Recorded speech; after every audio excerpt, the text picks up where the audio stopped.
Hello, dear children, good morning. Children, today I am going to continue the reading part of your third lesson, Owls in the Family, written by Ruskin Bond.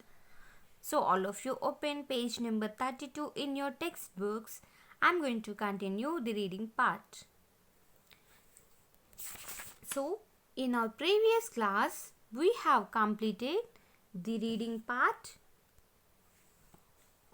till the third paragraph 1, 2, 3, 4 till the fourth paragraph in your page 32, and in today's class we are going to continue from fifth paragraph. So the owlets, owlets, owlets became became regular regular members of our household.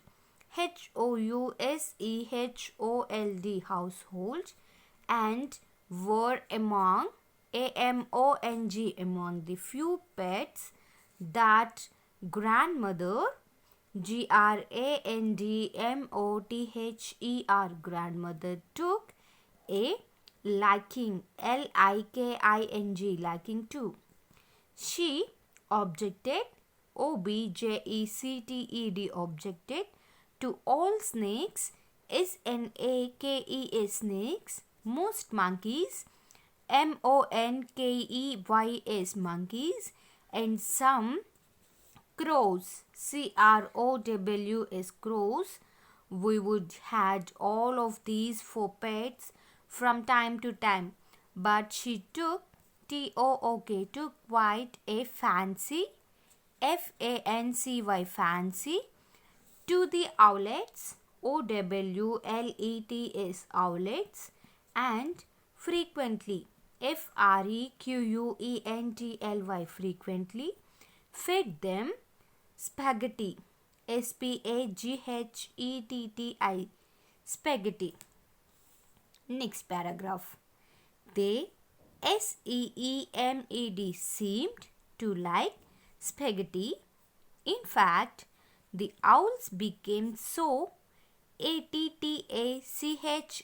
attached to grandmother that they began to display affection towards anyone anyone in a petticoat petticoat, including including my aunt Mabel, who was terrified of them. Aunt Mabel would run screaming screaming from the room every time one of the little birds sidled sidled up to her in a friendly manner. Forgetful forgetful of the fact that grandfather and I reared read them, the owls would sometimes swell their their feathers and peck peck at anyone in trousers trousers, to avoid displeasing displeasing them. Grandfather would often slip into one of grandmother's petticoats petticoats at feeding time feeding time. I compromised I compromised by wearing an apron, and this appeared appeared to satisfy them. In response, response, response to grandmother's voice, the owlets would make sounds as gentle, gentle, and soothing, soothing, as the purring, purring of a cat. But when wild owls were around, around, ours would would rend the night with blood curdling, blood curdling shrieks, shrieks. They loved to sit and splash, splash, in a shallow, shallow dish provided, provided by grandmother. They enjoyed it even more if cold water was poured,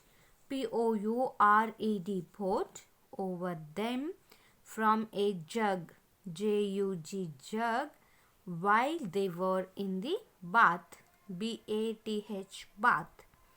They would get thoroughly, thoroughly wet, jump out, and perk on a towel rack, towel rack, shake themselves, themselves, then return for a second splash, splash, and sometimes sometimes a third. During during the day, they dozed, dozed on the hat stand. After dark, dark, they had the freedom, freedom of the house, house, and their nightly, nightly occupation, occupation was catching, catching beetles, beetles. The kitchen, quarters, being a happy hunting ground. With their sharp eyes and powerful beaks, beaks, they were excellent pest destroyers. Destroyers. Looking back on those childhood days, childhood days, I carry in my mind a picture of grandmother in her rocking,